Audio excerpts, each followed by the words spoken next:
ସମସ୍ତଙ୍କୁ ମୋର ପ୍ରଣାମ ଜଣାଇ ମୋର ଚ୍ୟାନେଲ୍ ରିକ୍ ରାମ କଲ୍ୟାଣୀକୁ ମୁଁ ସମସ୍ତଙ୍କୁ ସ୍ୱାଗତ କରୁଛି। ଆଜିର ଭିଡ଼ିଓରେ ମୁଁ ଆପଣଙ୍କୁ ଦେଖେଇବି ମୋ ଗାଁର କିଛି ଦୃଶ୍ୟ ଏବଂ ଗାଁ ବିଷୟରେ କିଛି ମୋର ଉପସ୍ଥାପନା। ଯଦିବା ମୁଁ ଜଣେ ଆଗ ଧାଡ଼ିର ଲେଖିକା ନୁହଁ, ତଥାପି ବେଳେବେଳେ କାହିଁକି ଜାଣି ଲେଖିବା ପାଇଁ ମୋତେ ବହୁତ ଭଲ ଲାଗେ। ସେଥିପାଇଁ ମୁଁ ମୋର ଅଳ୍ପ କିଛି ଲେଖିଛି। ଜାଣିନି ଏହା କାହାକୁ ଭଲ ଲାଗିବ କି ନ ଲାଗିବ। ଯଦି ଭଲ ଲାଗିବ କହି ରଖିବି କି ନିଶ୍ଚିତ ମୋ ଚ୍ୟାନେଲକୁ ସବସ୍କ୍ରାଇବ୍ ଏବଂ ଲାଇକ୍ କରିବେ। ଗାଁ ଏହି ଶବ୍ଦରେ ଏତେ ମାଧୁର୍ଯ୍ୟତା ଥାଏ, ସତେକି ତା'ର ତୁଳନା ଅତୁଳନୀୟ। ଗାଁରେ ଯେତିକି ଶାନ୍ତି ମିଳିଥାଏ ତାହା କ'ଣ ଏହି ସହରର ଜାକଚମକରେ ଥାଏ?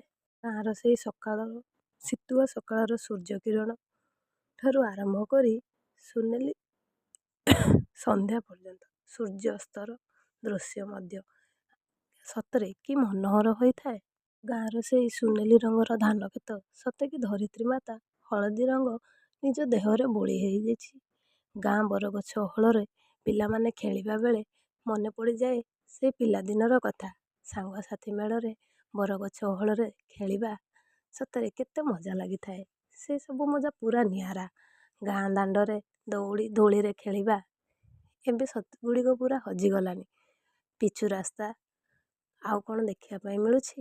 ସେଇ ନାଲିଗୋଡ଼ି ମାଟି ରାସ୍ତା ଏବେ ତ ସବୁଆଡ଼େ ପିଚୁଗୋଡ଼ି ରାସ୍ତା ସହରରେ। ଗାଁ ନଦୀ ନାଳରେ ପହଁରିବା, ମାଛ ଧରିବା, ସେସବୁର ଆନନ୍ଦ ଏଇ ସାୱାର ଲଗା ବାଥରୁମ୍ରେ କ'ଣ ଆମେ ପାଇପାରିବା? ଗାଁର ସେଇ ଚାଳ ଘର, ସେଇ ମାଟି ଘର, ସେଥିରେ ଯେଉଁ ଶାନ୍ତି ମିଳିଥାଏ ସତରେ କେଉଁ ରାଜଉଆସରୁ ସିଏ ବି କମ୍ ନୁହେଁ। ଗାଁର ସେଇ ମାଟି ଗୋଡ଼ି ନାଲି ରାସ୍ତା, ସେଇଥିରେ ଯେଉଁ ସାଇକେଲ ଚଲେଇ ଯିବା, ସେଥିରେ ସାଇକେଲରୁ ପଡ଼ିଗଲା ପରେ ଗୋଡ଼ ହାତ ଆଞ୍ଚୁଡ଼ି ଗଲେ ବି ସାଇକେଲ ଚଲେଇବାର ମଜା କମ୍ ହୋଇନଥାଏ। ସେଇଥିରେ ପୁଣି ଗୋଡ଼ରୁ ହାତରୁ ବ୍ଲଡ଼ ବାହାରିଲେ ମଧ୍ୟ ଆମେ ସାଇକେଲ ଚଲେଇ ସାଙ୍ଗସାଥିରେ ମଜାମସ୍ତି ବହୁତ କରିଥାଉ। ପୁଣି ଦେଖିବା ପାଇଁ ମିଳିଥାଏ ଖରାବେଳେ ମନ୍ଦିର ପିଣ୍ଡାରେ ବସି ତାସ୍ ଖେଳିବାର।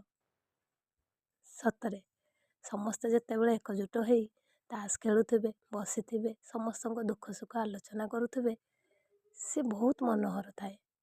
ଏବଂ ମନ୍ଦିର ପିଣ୍ଡାରେ, ମନ୍ଦିର ପାଖରେ ଯେଉଁ ଶାନ୍ତି ମିଳିଥାଏ, ଶାନ୍ତି ଆମେ ଆଲିଶାନ ବଙ୍ଗଳାରେ ରହିଲେ ମଧ୍ୟ ପାଇବା ନାହିଁ। ସନ୍ଧ୍ୟା ସମୟରେ ନବବଧୂଟି ଚଉରାରେ ସନ୍ଧ୍ୟାବତୀ ଦେଲାବେଳେ ଯେମିତି ଲାଗେ ସତରେ ମା ବୃନ୍ଦାବତୀ ସ୍ୱୟଂ ଉଭା ହୋଇଯାଇଛନ୍ତି। ମୁଁ କହିବି କି କୁମାର ପୂର୍ଣ୍ଣିମା କଥା। କୁମାର ପୂର୍ଣ୍ଣିମାର ନଡ଼ିଆ ଗଛ ଫାଙ୍କରେ ଜହ୍ନର କିରଣ ଯେତେବେଳେ ପଡ଼ିଥାଏ ସତରେ କି ମନୋହର ହୋଇଥାଏ। ସେଇ ଆମ୍ବ ତୋଟା, ନଈ ପଠା, ସେଥିରେ ଖେଳିବାର ଯେଉଁ ମଜା, ଆମ୍ବ ତୋଟାରେ କୋଇଲିର କୁହୁ କୁହୁ ସ୍ୱର ସହିତ ହଳଦୀ ବସନ୍ତ ଚଢ଼େଇର କିଚିରି ମିଚିରି, ଗାଁର ପାନ ବରଜ, ଧାନ ଚାଷ, ପନିପରିବା ଚାଷ, ସତେକି ଧରିତ୍ରୀ ମାଆକୁ ଶସ୍ୟ ଶ୍ୟାମଳା କରି ସଜେଇ ଦେଇଥାଏ। ସ୍କୁଲ, ସେଇ ସ୍କୁଲରେ ସାଙ୍ଗସାଥି ମେଳେ କେତେ ଯେ ଖେଳିଛୁ। ପାଠ ପଢ଼ିବା ବେଳେ 4ଟା ବାଜିଗଲେ ଜଗିଥିବୁ, ଛୁଟି ହେବ, ସମସ୍ତେ ସାଙ୍ଗ ହୋଇଯିବୁ, ଖେଳିବୁ। ଆଜି ସେ ସାଙ୍ଗସାଥି ସହିତ ଦେଖା କରିବା ପାଇଁ ମଧ୍ୟ ଗୋଟିଏ ଦିନ ସମୟ ବାହାରି ପାରେନି। କି ଆଜି ଦେଖିବା ପାଇଁ ମିଳୁନି ବରଗଛ ଓହଳରେ ଦୋଳି ଖେଳିବା ପିଲାଙ୍କୁ। ଯଦି କେବଳ ଦେଖିବା ପାଇଁ ମିଳୁଛି, କେବଳ ସମସ୍ତେ ହାତରେ ଗୋଟିଏ ଲେଖା ମୋବାଇଲ ଧରି ମୋବାଇଲରେ ଗେମ୍ ଖେଳିବା, ମୋବାଇଲରେ ବ୍ୟସ୍ତ। ନା ଦେଖିବା ପାଇଁ ମିଳୁଛି ଗାଁରେ ସେଇ ଚାଳ ଘର। ଯଦି ଏବେ ଦେଖିବା ପାଇଁ ମିଳିଲାନି ସହର ଭଳି ସବୁଆଡ଼େ କୋଠା ଘର। କାହିଁ କେଜାଣି ବେଳେବେଳେ ଏମିତି ଲାଗୁଛି ଧୀରେ ଧୀରେ ଗାଁଟା ମୋର ସହର ପାଲଟି ଯାଉଛି ଏବଂ ସହରର ବାସ୍ନା ମଧ୍ୟ ଗାଁରୁ ମିଳୁଛି। କୁଆଡ଼େ ହଜିଯାଉଛି ଗାଁର ସେଇ ପିଲାଦିନର ସ୍ମୃତି, ପିଲାଦିନର ସାଙ୍ଗସାଥି, ସମସ୍ତେ ଏବେ ହଜିଗଲା ଭଳିଆ କାହିଁ କେଜାଣି ଲାଗୁଛି। ବୁଢ଼ୀ ମା ଯେତେବେଳେ ଚୁଲି ପାଖରେ ବସି ରନ୍ଧାବଢ଼ା କରୁଥାଏ, ସତରେ ସେ ଚୁଲିରେ ରନ୍ଧା ତରକାରୀ ଖାଇବାର ଯେଉଁ ସ୍ୱାଦ, ସେ କ'ଣ ଏବେ ଆଉ ମିଳୁଛି? ଏବେ ତ ସବୁଆଡ଼େ ଗ୍ୟାସ୍।